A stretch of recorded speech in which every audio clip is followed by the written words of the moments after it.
Lu gila ya? Jadi polwan cantik, karir bagus, malah milih laki-laki kayak gini. Nikah kok sama tukang becak miskin. Bikin malu nama polisi aja. Assalamualaikum warahmatullahi wabarakatuh. Bayangkan seorang polwan muda yang dikenal sebagai sosok berdedikasi dan disiplin. Memutuskan untuk menikah dengan seorang pria yang bekerja sebagai seorang tukang becak keliling. Pernikahan mereka berlangsung sederhana. Namun di hari yang seharusnya ia berbahagia, polwan itu harus menahan tangis karena dihina dan ditertawakan oleh rekan-rekannya sesama polisi. Mereka mengejeknya karena menikahi pria miskin, lusuh, dan dianggap tak pantas untuk seorang anggota kepolisian. Namun 1 tahun kemudian, sosok suami polwan yang berprofesi tukang becak itu terungkap. Ternyata, sahabat semuanya. Sebelum kita mulai cerita ini, mari tuliskan di komentar, dari mana saja sahabat menonton cerita ini. Semoga yang subscribe channel Sudut Hikmah. Kami doakan semoga dimudahkan segala urusannya, dilapangkan rezekinya, disehatkan badannya, dan dikabulkan segala hajat dunia akhirat oleh Allah Subhanahu wa Ta'ala. Amin ya Rabbal Alamin. Sekarang mari kita mulai ceritanya. Langit mendung menggantung rendah di atas pelataran sebuah rumah sederhana yang dihias seadanya. Bunga-bunga plastik dipasang tergesa di sudut-sudut, dan sehelai kain putih kusam tergantung sebagai latar pelaminan. Hari itu seharusnya menjadi hari bahagia bagi Ratna. Namun air matanya justru tak berhenti mengalir sejak pagi. Ratna berdiri di pelaminan dengan gaun kebaya putih yang dipinjam dari sepupunya. Wajahnya yang cantik dan bersih nyaris tertutup oleh riasan tebal yang kini luntur oleh air mata. Tangan kanannya memegang lengan Ardi, pria yang baru saja ia nikahi. Sedangkan tangan kirinya berkali-kali menyekap pipi yang basah. Di hadapan mereka, sekelompok polisi dan polwan yang merupakan rekan kerja Ratna tertawa terbahak-bahak. Beberapa bahkan menunjuk langsung ke arah Ardi yang berdiri kaku dengan kaos hitam bolong dan celana lusuh yang tampak sudah memudar warnanya. Di lehernya tergantung handuk putih yang kumal, seolah ia baru saja mendorong becaknya dari pasar. Astaga Ratna, masa iya kamu beneran nikah sama tukang becak ini? Celetuk seorang polwan yang mengenakan seragam lengkap dengan senyum menghina. Gila, polwan cantik, karir bagus, malah milih laki-laki kayak gini. Sambung yang lain. Suaranya sengaja dibuat keras agar semua tamu mendengar. Tawa makin ramai. Beberapa anggota polisi pria bahkan sampai menepuk lutut karena tak tahan menahan geli. Ardi tak berkata sepatah kata pun. Matanya menatap lurus ke depan, tak gentar, tak berkedip. Ia tahu ini akan terjadi.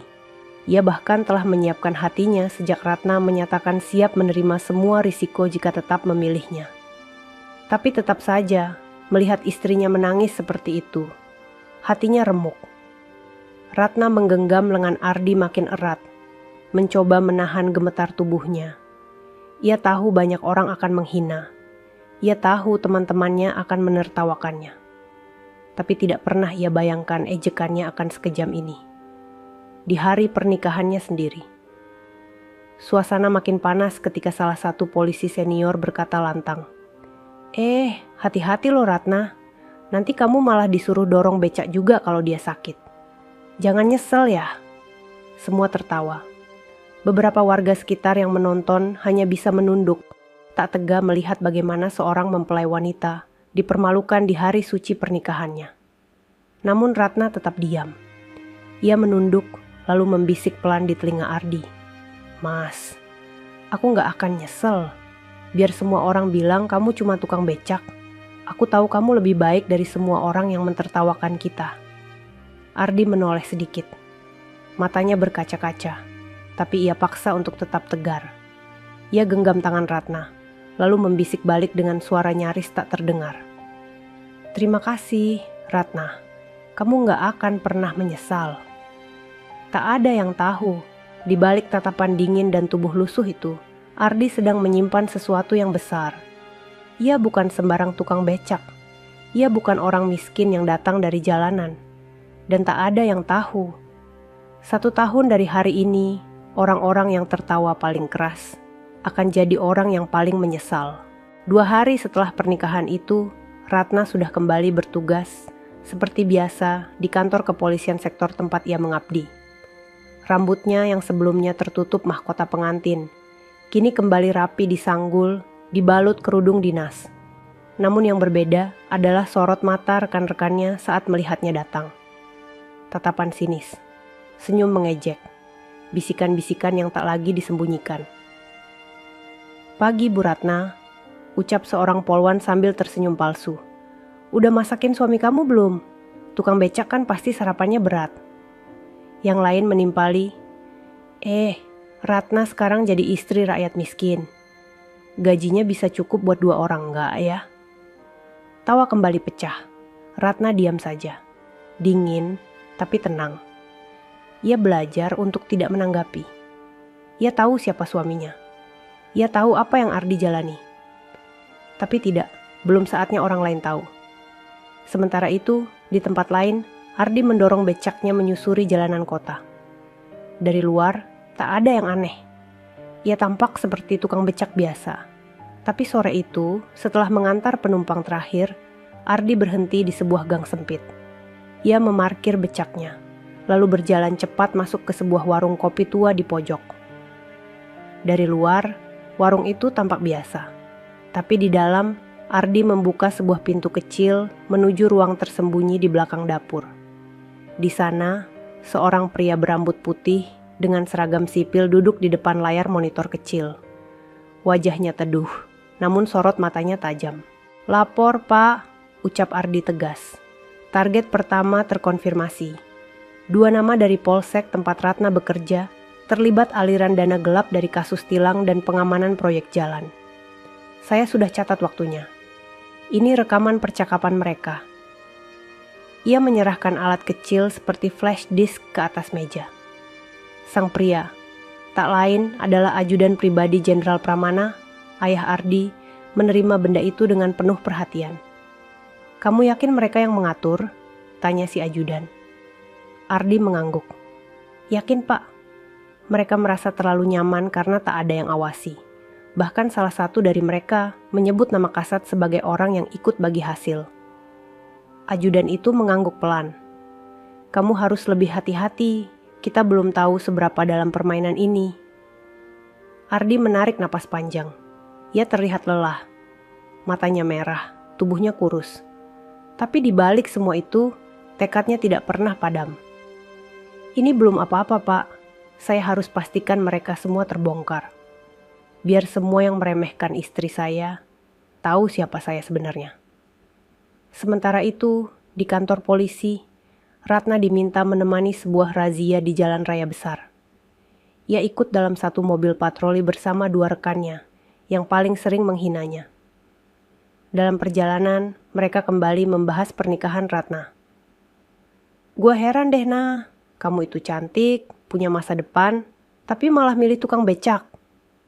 Nggak malu ya?" ucap salah satu polisi pria yang duduk di samping sopir. Ratna hanya tersenyum samar. "Malu sama siapa? Malu sama kami dong. Lihat kami, seragam, gaji tetap, masa depan jelas. Laki kamu, kalau becaknya rusak, makan apa kalian?" Kali ini Ratna menoleh. Pandangannya tajam, tapi suaranya tetap tenang. "Yang saya butuhin bukan laki-laki yang kaya, tapi laki-laki yang jujur." Keduanya terdiam, namun tawa kecil kembali terdengar beberapa menit kemudian. Apa yang tak mereka tahu adalah salah satu dari 2 polisi itu baru saja namanya masuk dalam daftar yang Ardi kirimkan malam tadi. Dan Ratna, tanpa disadari oleh siapapun, sedang berada di tengah medan yang penuh jebakan. Tapi ia tidak sendiri, karena ada seorang suami yang terus mengamati dari balik becaknya yang tua. Sore itu, hujan turun perlahan. Jalanan basah dan genangan mulai mengisi sisi trotoar. Ardi memarkir becaknya di bawah pohon trembesi besar di dekat pasar tradisional. Tangannya menggenggam setir becak yang sudah mulai berkarat. Nafasnya berat, tapi matanya tetap tajam menyapu sekitar. Sudah beberapa hari ini, ia tak sekadar mengangkut penumpang. Ia mulai mencatat siapa saja yang sering datang ke kantor polisi, siapa yang membayar tilang langsung tanpa masuk ke sistem, hingga siapa yang kerap menyerahkan amplop tertutup kepada anggota yang sedang berjaga. Sore itu, seorang wanita tua mengenakan kerudung lusuh tiba-tiba menghampirinya. "Mas, bisa antar saya ke Jalan Pahlawan?" tanyanya. Ardi mengangguk, menyilakan wanita itu naik. Ia tak menyadari bahwa penumpang itu bukan orang sembarangan. Di sepanjang perjalanan, wanita itu menatap punggung Ardi dari dalam becak. Lalu tiba-tiba ia berkata pelan, "Kamu bukan tukang becak biasa, kan?" Ardi tersentak. Ia menoleh sekilas. "Maksud ibu?" "Kamu terlalu tenang, terlalu sopan, dan kamu selalu berhenti di pojok warung kopi itu setiap sore. Saya lihat dari toko saya." Ardi memperlambat becaknya. Matanya menatap kaca spion kecil di atas kepala. Perempuan itu menatap lurus padanya tanpa senyum. "Tenang saja," lanjut si wanita. "Saya tidak akan bocorkan. Tapi kamu harus hati-hati. Banyak mata yang memperhatikan kamu." Sesampainya di tempat tujuan, wanita itu turun dan menyerahkan uang 2 kali lipat dari tarif biasa. "Sampaikan salamku untuk ayahmu, Jenderal Pramana." Ardi nyaris membeku. Ia tak sempat bertanya siapa wanita itu, karena sebelum sempat membuka suara, wanita itu sudah berbelok masuk ke gang sempit dan menghilang. Di waktu yang sama, di kantor polisi tempat Ratna bekerja, terjadi sesuatu yang ganjil. Sebuah laporan hilang dari laci pengaduan. Laporan itu berisi keluhan masyarakat soal pungli yang dilakukan oleh salah satu anggota yang dikenal cukup senior. Dan yang lebih mengejutkan, seseorang menyebarkan rekaman audio percakapan antara 2 polisi yang membahas pembagian hasil pungutan liar. Rekaman itu diputar diam-diam melalui Bluetooth di ruang istirahat.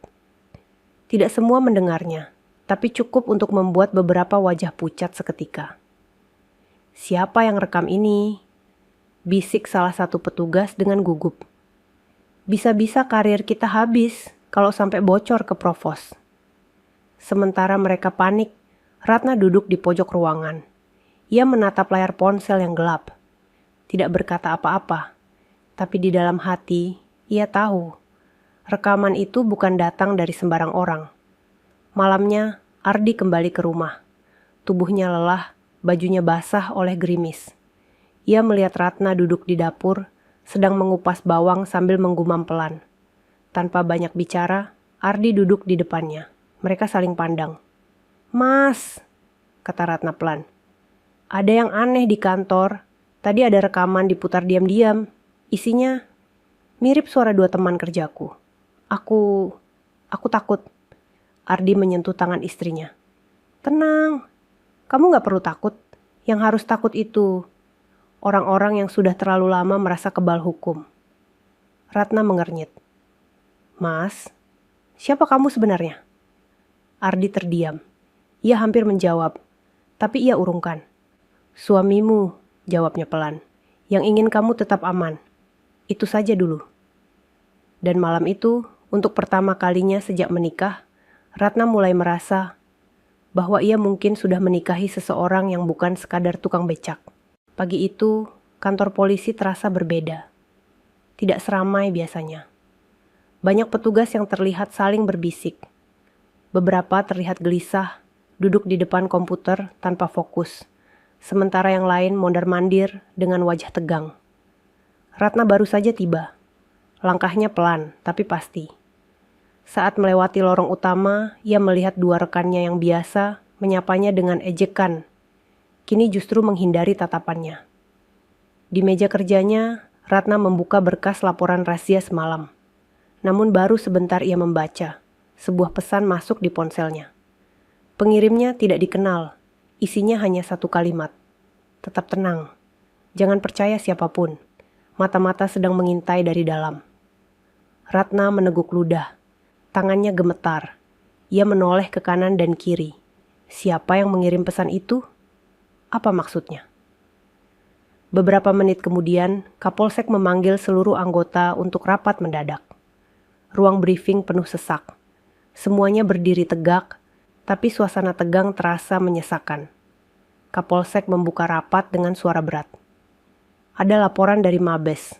Salah satu kantor polisi di wilayah kita sedang dipantau karena dicurigai terlibat kasus suap dan penyalahgunaan kekuasaan. Mereka punya informan, dan mereka sudah mengumpulkan bukti. Beberapa polisi saling pandang. Ada yang langsung menunduk, ada yang menggenggam tangan erat-erat. Suasana mendadak hening. "Siapa informannya, Pak?" tanya salah satu perwira muda dari belakang. Kapolsek menghela napas. "Belum diketahui, tapi orang itu ada di antara kita." Mata Ratna membelalak. Jantungnya berdetak cepat. Dalam pikirannya hanya satu nama yang terlintas. Ardi. Di tempat lain, Ardi tengah duduk di sebuah warung kecil. Di depannya, seorang pria muda mengenakan hoodie hitam sedang menyalakan laptop. Layar menampilkan cuplikan video rekaman tersembunyi dari beberapa kantor polisi, termasuk Polsek tempat Ratna bekerja. Ini hasil rekaman 3 hari terakhir. 2 petugas wanita menerima amplop dari orang proyek jalan. Dan satu lagi, pria bertubuh besar yang sering main kartu di pos jaga malam. Tertangkap kamera menyembunyikan uang di laci brankas pribadi. Ardi mengangguk. "Ambil semua. Kirim ke pusat. Jangan sampai bocor." Ia lalu membuka ponselnya. Sebuah pesan masuk dari nomor asing. "Hati-hati. Ada yang mulai curiga padamu. Salah satu dari mereka mulai menyelidiki keberadaanmu." Ardi menarik napas panjang. Ia sadar penyamarannya tak bisa bertahan lama. Tapi ia harus menyelesaikan ini. Semua ini bukan sekadar misi. Ini harga diri. Ini juga tentang istri yang sudah rela dihina karena memilihnya. Sore itu, Ratna sedang membersihkan loker di ruang ganti wanita. Saat menarik laci bawah, ia menemukan sesuatu yang membuat jantungnya hampir berhenti berdetak. Sebuah flash disk kecil dengan label putih bertuliskan, "Kebenaran ada di dalam." Ia memandang sekeliling. Tak ada siapa-siapa. Dengan tangan gemetar, ia masukkan flash disk itu ke saku dan buru-buru pulang. Di rumah, ia tak langsung membuka isinya. Ia menunggu Ardi pulang, dan saat lelaki itu muncul di ambang pintu, wajahnya tampak lebih lelah dari biasanya. "Mas," bisik Ratna, "ada yang aku temukan." Ardi menatapnya dengan pandangan tajam. "Apa itu?" Ratna mengeluarkan flash disk itu. "Ini ada di ruang ganti. Nggak tahu dari siapa. Tapi aku yakin isinya penting." Ardi menatap benda kecil itu lama. Lalu dengan suara pelan ia berkata, "Malam ini kita akan lihat kebenaran itu bersama."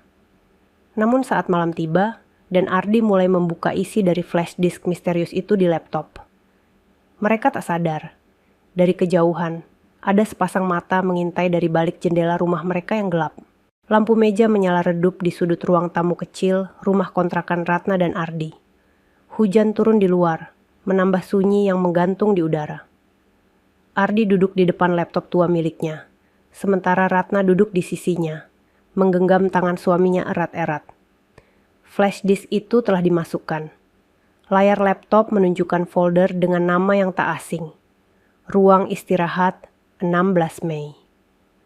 Ardi mengklik file video pertama.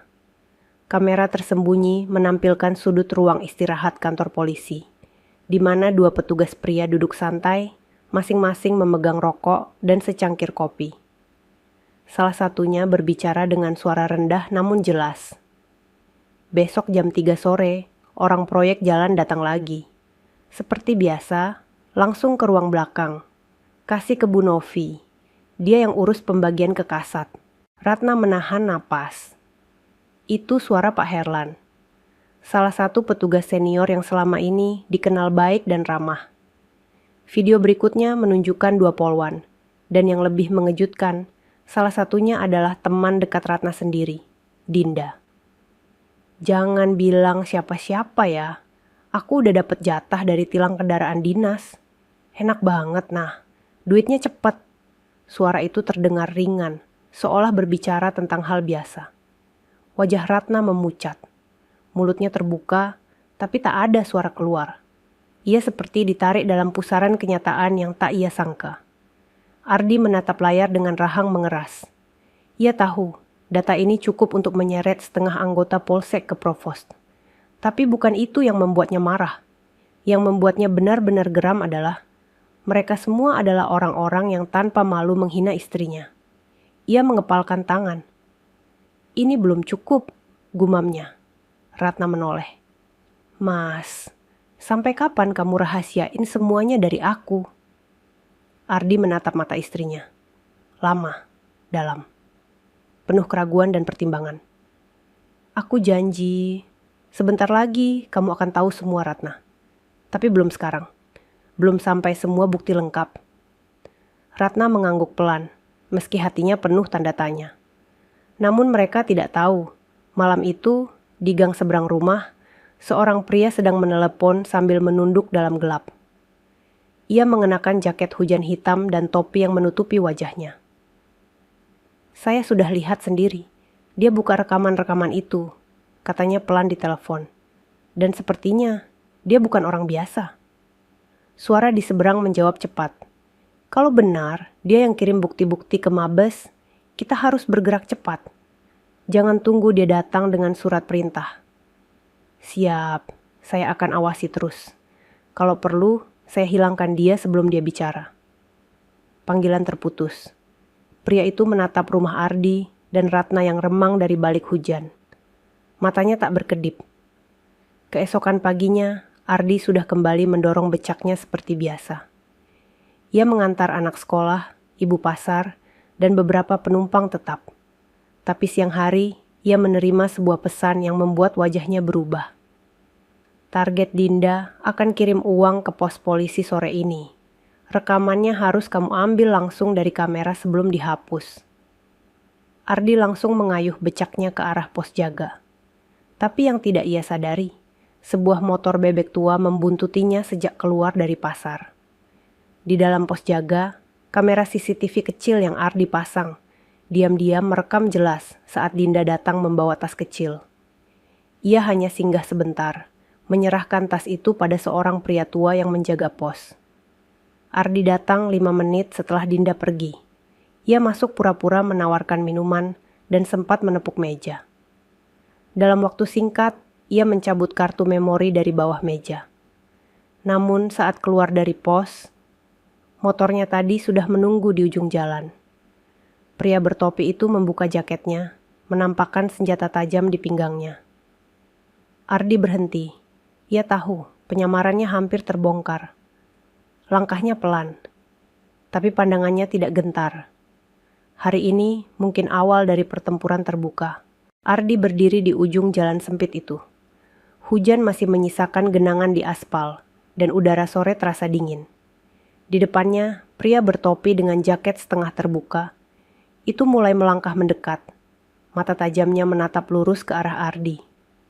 Tangan kanannya mengelus gagang senjata tajam yang terselip di pinggang. Tak ada orang di sekitar. Semua kios dan warung di sepanjang jalan itu sudah tutup sejak hujan mengguyur deras tadi. Ardi tahu, jika ia bertindak ceroboh, satu tusukan bisa menghentikan semua penyelidikannya selama ini. Tapi Ardi bukan pemuda biasa. Ia berpura-pura panik, lalu berbalik dan berlari ke arah lorong kecil di samping toko kelontong. Pria bertopi langsung mengejar. Namun saat ia membelok dan mencoba menikung tajam, langkahnya terhenti mendadak. Di depannya berdiri 2 pria berbadan tegap dengan jas hujan gelap. Berhenti, salah satu dari mereka menghardik. Si pembuntut terkesiap. Ia mencoba mundur, tapi Ardi sudah berdiri di belakangnya dengan napas berat. Tangan kirinya menggenggam ponsel, yang selama ini diam-diam ia gunakan untuk memberi sinyal kepada tim pengamanan rahasia yang dibentuk oleh ayahnya. Siapa yang menyuruhmu? Tanya Ardi dingin. Pria itu menggertakkan gigi. Kamu pikir cuma kamu yang bisa menyelidiki? Banyak yang enggak suka kantor itu dibongkar. Salah satu petugas rahasia membekuknya dari belakang, mengamankannya dengan borgol logam tipis. Pria itu meronta, berteriak, tapi tak ada yang peduli. Dalam waktu 5 menit, Ia sudah dibawa masuk ke mobil hitam tanpa plat dan menghilang dalam lalu lintas kota. Malam harinya, Ratna menunggu dengan cemas. Ardi belum pulang. Hujan kembali turun. Setiap suara motor di depan rumah membuatnya bangkit dan membuka tirai. Tapi bukan Ardi. Baru pukul 9 malam, pintu rumah akhirnya diketuk pelan. Ratna buru-buru membukanya. Ardi berdiri di ambang pintu, basah kuyup, tubuhnya lelah, tapi wajahnya menyimpan kemenangan kecil. Ratna langsung memeluknya. "Mas, kenapa baru pulang? Aku khawatir." Ardi memeluknya pelan. "Aku gak apa-apa, tapi penyamaran ini sudah terlalu rapuh." Mereka mulai curiga. Kita harus siap kalau sewaktu-waktu keadaan berubah. Ratna melepaskan pelukannya, menatap wajah suaminya dengan mata basah. "Mas, tolong jangan terus berjuang sendirian. Aku ingin tahu semua." Ardi menghela napas panjang. Ia tahu, sudah waktunya bicara. Ia duduk di kursi kayu di ruang tamu, lalu membuka dompet lusuh dari saku celananya. Ia keluarkan sebuah kartu, tanda pengenal dengan lambang kepolisian. Ratna terdiam. Tangannya bergetar saat menerima kartu itu. Di situ tertulis jelas. Nama, Ardi Pramana. Pangkat, perwira muda. Penugasan, unit intelijen khusus. "Mas," suara Ratna tercekat. "Jadi, selama ini," Ardi mengangguk pelan. "Aku bukan tukang becak sungguhan. Itu cuma samaran. Aku disuruh ayah, Jenderal Pramana, untuk menyelidiki kasus suap di kantor kamu. Semua rekaman, semua bukti, aku kumpulkan sendiri." Air mata Ratna mulai menetes. Bukan karena marah, bukan karena kecewa, tapi karena hatinya tiba-tiba diliputi rasa bangga yang tak tertahankan. Selama ini, orang-orang menertawakannya, menghinanya. Tapi laki-laki yang ia pilih, ternyata lebih dari yang mereka semua bayangkan. Ardi menggenggam tangan Ratna. "Tapi ini belum selesai. Aku akan lanjutkan sampai semua pelaku di kantor itu tertangkap. Termasuk teman-temanmu yang kau kira bisa dipercaya." Ratna menunduk. Ia tahu siapa yang dimaksud, dan kali ini ia tak akan ragu berdiri di sisi suaminya. Keesokan harinya, berita mengejutkan tersebar di antara para anggota Polsek. Salah satu dari mereka, Pak Herlan, menghilang tanpa jejak sejak semalam. Beberapa menyebut dia kabur, tapi sebagian mulai merasa ini bukan sekadar kecelakaan. Sementara itu, di ruang rahasia markas kecil milik unit Ardi, layar menampilkan daftar nama yang semakin bertambah. Satu persatu, mereka yang dulu menertawakan Ardi mulai masuk dalam lingkaran pengawasan. Mata-mata di balik becak tua itu baru saja memulai babak paling berbahaya dalam misinya. Pagi itu, suasana kantor polisi mulai terasa aneh. Beberapa anggota terlihat berbisik sambil memandangi layar ponsel mereka. Berita yang beredar diam-diam. Pak Herlan dikabarkan hilang sejak malam sebelumnya. Tak ada kabar, tak ada jejak. Bahkan mobil pribadinya masih terparkir di halaman rumah. Ratna mendengar kabar itu dari polwan lain, tapi ia hanya diam. Dalam benaknya, semua mulai menyatu. Flash disk misterius, pengintaian diam-diam, dan pengakuan Ardi semalam. Ia tidak bisa berpura-pura lagi.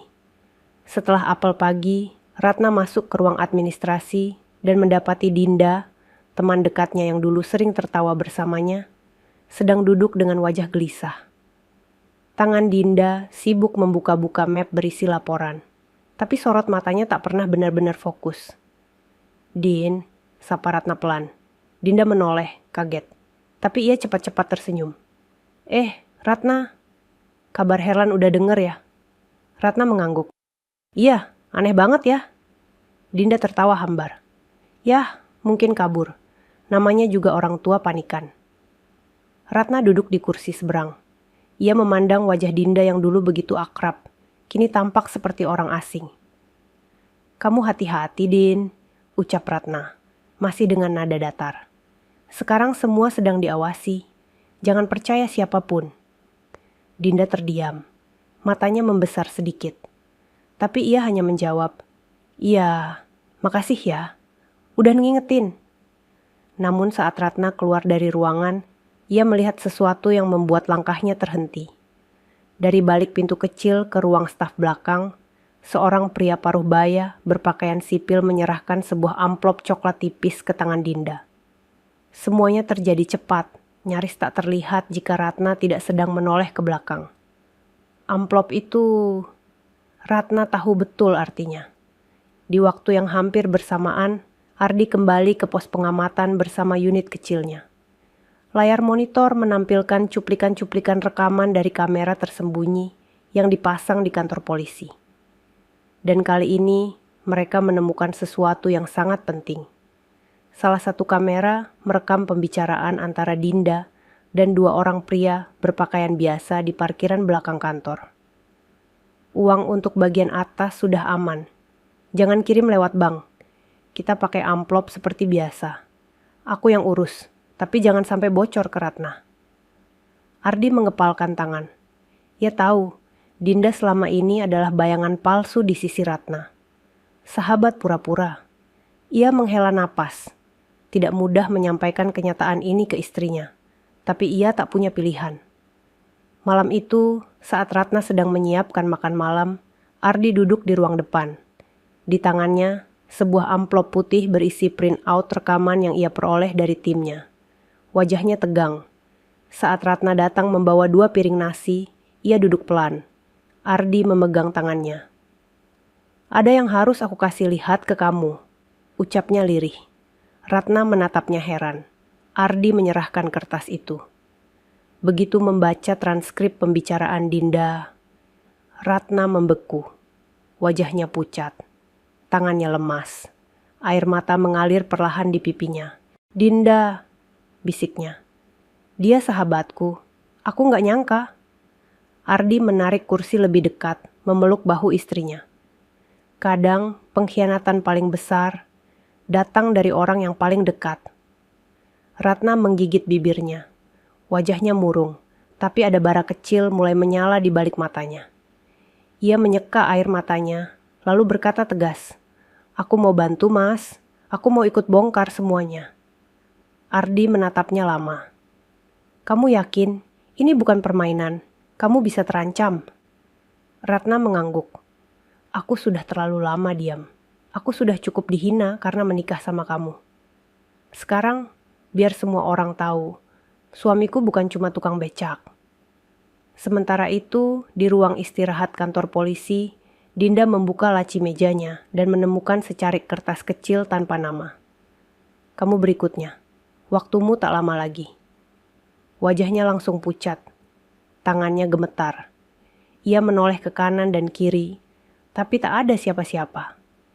Dan malam itu, Dinda tak pulang ke rumah.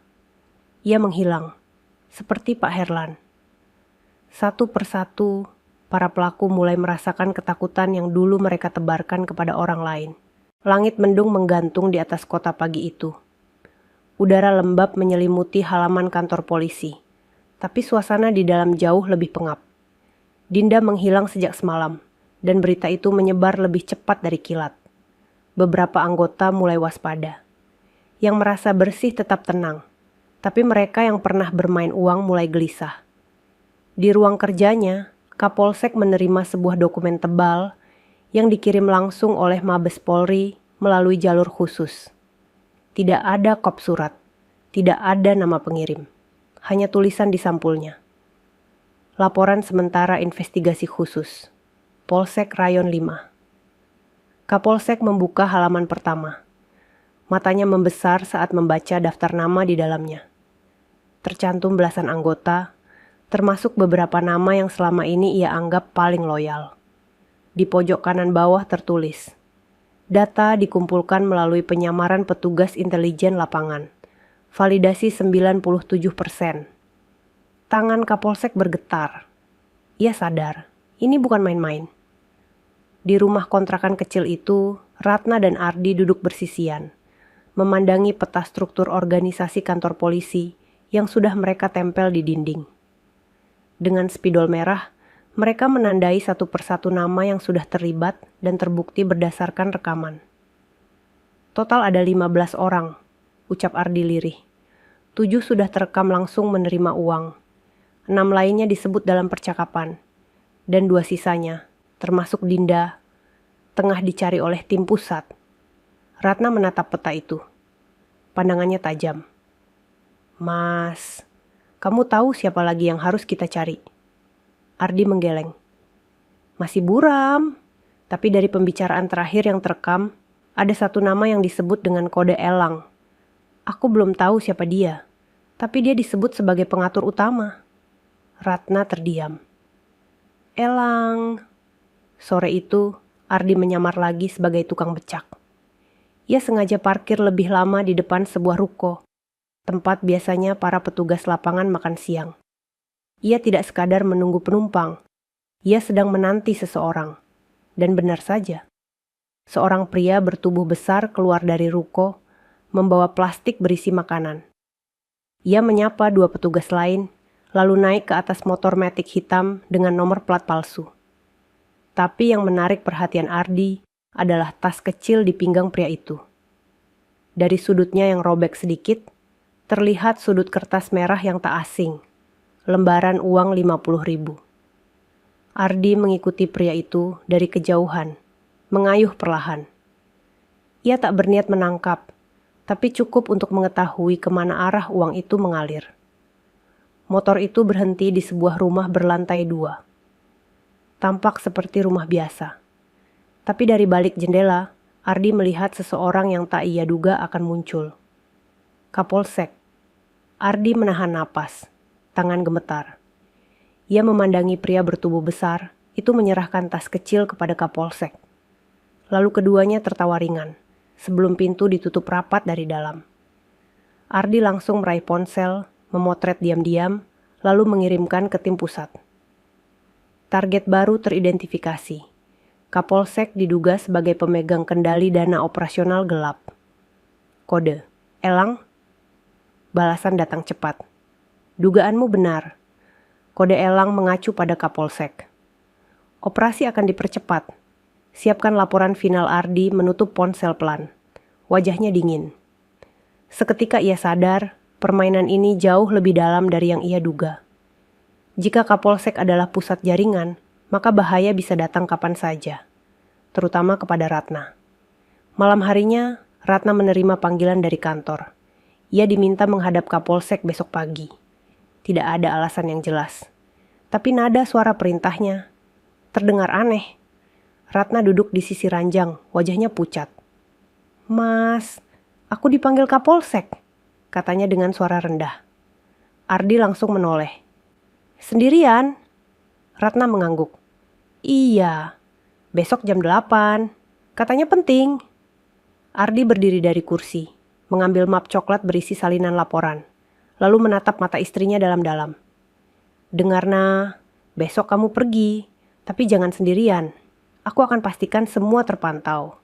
Kalau mereka coba sesuatu, kita sudah punya cukup bukti untuk menjatuhkan semuanya. Ratna menatap suaminya. Kamu yakin ini aman? Ardi mengangguk pelan. Tidak aman, tapi sudah waktunya. Dan malam itu, mereka tidur berdampingan, dengan rasa takut yang makin besar, tapi juga keberanian yang tak pernah sebesar ini. Besok, satu babak penting akan dimulai. Pagi itu, Ratna berangkat lebih awal dari biasanya. Ia mengenakan seragam lengkap dengan sepatu hitam mengkilap, rambut tersanggul rapi, dan wajah yang disiapkan setegar mungkin. Tapi jauh di dalam hatinya, detak jantungnya tak pernah secepat ini. Ia tahu, ini bukan panggilan biasa. Ada sesuatu yang sedang disiapkan, entah untuk menekannya atau menjebaknya. Di jalan, Ardi diam-diam membuntuti dari kejauhan. Ia tak mengenakan becaknya hari ini, melainkan naik sepeda motor tua pinjaman dari tim pengawasan rahasia. Ia berhenti 2 gang sebelum kantor polisi, lalu membuka tasnya yang berisi peralatan komunikasi dan rekaman tersembunyi. Semua alat sudah aktif. Ia mendengarkan dari jarak aman. Sesampainya di kantor, Ratna disambut oleh suasana yang janggal. Beberapa petugas menunduk saat melihatnya. Yang biasanya menyapa, hari itu hanya melirik sekilas. Seolah semuanya tahu ada yang akan terjadi. tapi pura-pura tak tahu. Seorang staf menunjuk ke arah ruangan paling ujung. Bu Ratna, Kapolsek sudah menunggu. Sendiri saja ya? Ratna meneguk ludah. Ia melangkah pelan ke arah ruangan itu. Setiap detik terasa seperti bom waktu. Ia mengatur napas sebelum mengetuk pintu kayu berlapis kaca buram. Masuk, suara dari dalam terdengar datar. Ratna mendorong pintu. Di dalam, Kapolsek duduk sendirian di balik meja besar kayu gelap. Di depannya, segelas kopi yang masih mengepul dan beberapa berkas tebal yang tertutup rapi. Silakan duduk, Ratna. Ratna menuruti. Beberapa detik hening. Hanya terdengar suara jarum jam di dinding berdetak pelan. Kapolsek membuka pembicaraan. Suaranya rendah tapi tajam. Kamu tahu kenapa saya panggil ke sini? Ratna menjawab tenang. Tidak, Pak. Kapolsek menyeringai kecil. Belakangan ini banyak hal aneh terjadi. Anggota mulai hilang satu persatu. Ada rekaman beredar. Ada laporan anonim. Dan kebetulan, kamu satu-satunya yang pergaulannya berubah drastis sejak menikah. Ratna tak menjawab. Kapolsek mencondongkan tubuh ke depan. Saya akan tanya satu kali saja. Suamimu, siapa dia sebenarnya? Ruangan mendadak terasa panas. Napas Ratna mulai tak beraturan. Dia hanya tukang becak, Pak. Tidak lebih. Kapolsek menatap lama. Lalu ia tertawa pelan. Sayang sekali, karena tukang becak itu sedang jadi incaran banyak orang. Tiba-tiba, terdengar bunyi klik dari arah pintu. Ratna menoleh. Pintu telah dikunci dari dalam. Kapolsek berdiri. Ia berjalan perlahan mengelilingi meja, lalu berdiri tepat di belakang Ratna. Suaranya makin dingin. Kalau kamu dan suamimu menyimpan sesuatu, lebih baik serahkan sekarang, sebelum semuanya terlambat. Saya punya orang-orang di mana-mana, bahkan di Mabes. Ratna menggenggam tangan erat, tapi ia tak gentar. Kalau Bapak tidak punya apa-apa untuk ditanyakan secara resmi, saya minta izin keluar. Kapolsek tertawa pendek. Belum selesai. Namun sebelum ia sempat berkata lebih jauh, terdengar suara ketukan keras dari luar. Brak! Brak! Brak! Disusul suara yang menggema. Buka pintu! Ini dari tim pengawasan internal Mabes Polri. Kami bawa surat perintah penggeledahan. Kapolsek terdiam. Wajahnya memucat. Ratna berdiri dari kursi. Ia menatap pria itu dengan sorot mata yang tak lagi bisa ditindas. Dari balik kaca buram, terdengar langkah sepatu mendekat cepat. Beberapa detik kemudian, pintu didobrak. 4 pria berpakaian sipil masuk dengan cepat. Salah satunya menunjukkan surat resmi bermeterai. Kapolsek ditahan atas dugaan pengelolaan dana gelap dan penghalangan penyidikan. Semua dokumen akan disita. Kapolsek berdiri kaku, tidak bergerak. Tapi tatapannya langsung tertuju pada Ratna. Ia tahu, semua ini bukan kebetulan. Ratna melangkah pelan ke pintu, lalu berhenti di ambang. Suami saya bukan siapa-siapa, Pak. Cuma tukang becak. Tapi dari becaknya, ia melihat lebih banyak hal daripada Bapak di balik meja besar ini. Di luar, Ardi memantau dari layar kecil di genggamannya. Begitu pintu dibuka, ia menarik napas lega. Ia menyalakan motor, lalu berkendara perlahan meninggalkan lokasi. Satu rintik hujan jatuh di helmnya. Tapi kali ini bukan pertanda bahaya, melainkan awal dari kemenangan. 3 hari setelah penangkapan Kapolsek, berita tentang penggerebekan besar-besaran di kantor polisi itu menjadi sorotan utama media. Headline di berbagai portal berita nasional mencuat. Oknum Kapolsek dan belasan anggota ditangkap atas dugaan suap dan korupsi jabatan. Foto-foto penangkapan tersebar. Suasana kantor polisi dipenuhi aparat dari Mabes. Berkas-berkas disita, komputer-komputer dibawa keluar dalam kardus tersegel. Di sebuah gedung tinggi di pusat kota Jakarta, Jenderal Pramana menatap layar besar di ruang kendalinya. Rambutnya mulai memutih. Namun tubuhnya masih tegak dan penuh wibawa. Ia menyaksikan berita itu dengan raut wajah yang tenang. Dan mata yang dalam menyimpan kelegaan.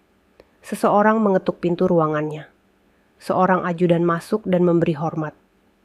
"Jenderal, Ardi sudah tiba." Jenderal Pramana berdiri, lalu berjalan pelan menuju pintu. Ia membuka sendiri dan mendapati Ardi berdiri tegak, masih mengenakan pakaian sederhana. Di belakangnya, Ratna berdiri sopan, mengenakan seragam polwan yang kini tampak jauh lebih berwibawa daripada sebelumnya. Sang jenderal tersenyum hangat. Ia membuka tangan dan memeluk anak angkatnya itu dengan erat. "Ardi, kamu berhasil." Ardi membalas pelukan itu. "Terima kasih sudah memberi saya kepercayaan, Ayah." Jenderal Pramana menoleh pada Ratna. "Dan kamu, Ratna, terima kasih sudah bertahan, sudah mempercayai Ardi saat semua orang menertawakanmu." Air mata Ratna menetes pelan. Tapi kali ini bukan karena dihina, melainkan karena dihargai. Mereka bertiga masuk ke ruang kerja besar itu. Jenderal Pramana mempersilakan mereka duduk, lalu membuka berkas laporan yang sudah ditandatangani oleh tim pengawasan internal. "Data kamu lengkap, bukti cukup. Testimoni dari kamu dan dari beberapa warga yang dulu dipalak anggota itu membuat kasus ini kuat. Dalam waktu dekat, persidangan akan dimulai." Ardi mengangguk pelan. "Saya siap bersaksi."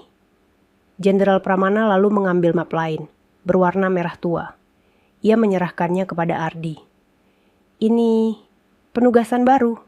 Kamu akan dipindah ke divisi investigasi khusus. Jabatanmu resmi dinaikkan. Tapi dengan nama asli. Tidak ada lagi penyamaran.